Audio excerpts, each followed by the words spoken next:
بسم اللہ الرحمن الرحیم۔ السلام علیکم ورحمۃ اللہ وبرکاتہ۔ اللہ تعالیٰ کو دیکھنے کی تیاری۔ حضرت ابو موسیٰ رضی اللہ تعالیٰ عنہ فرماتے ہیں کہ نبی اکرم صلی اللہ علیہ وآلہ وسلم صحابہ کرام کو دین کے معاملات سمجھا رہے تھے کہ اچانک ان کی نگاہیں اوپر اٹھ گئی۔ آپ صلی اللہ علیہ وآلہ وسلم نے فرمایا، مجھ سے ہٹ کر تمہاری نگاہیں کس چیز نے اوپر کر دی؟ صحابہ کرام نے کہا، ہم چاند کی طرف دیکھ رہے تھے۔ آپ صلی اللہ علیہ وآلہ وسلم نے ارشاد فرمایا، اس وقت تمہاری کیا حالت ہوگی جب تم اللہ کو سامنے دیکھو گے؟ یعنی جب اللہ کو سامنے دیکھو گے اس ٹائم تمہاری کیا حالت ہوگی؟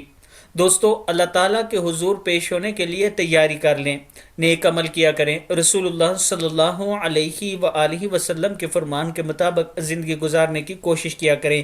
اور اس کے ساتھ میں اپنے دوستوں سے گزارش کروں گا کہ ایک مسجد جس میں آپ دوستوں کے تعاون کی ضرورت ہے، یہ میرا واٹس اپ نمبر ایزی پیسہ اور جائز کیش اسی نمبر پر موجود ہے۔ انشاءاللہ آپ کا آج کا دیے ہوئے 10 روپے کل قیامت کے دن آپ کے کام آئیں گے۔ السلام علیکم ورحمۃ اللہ وبرکاتہ۔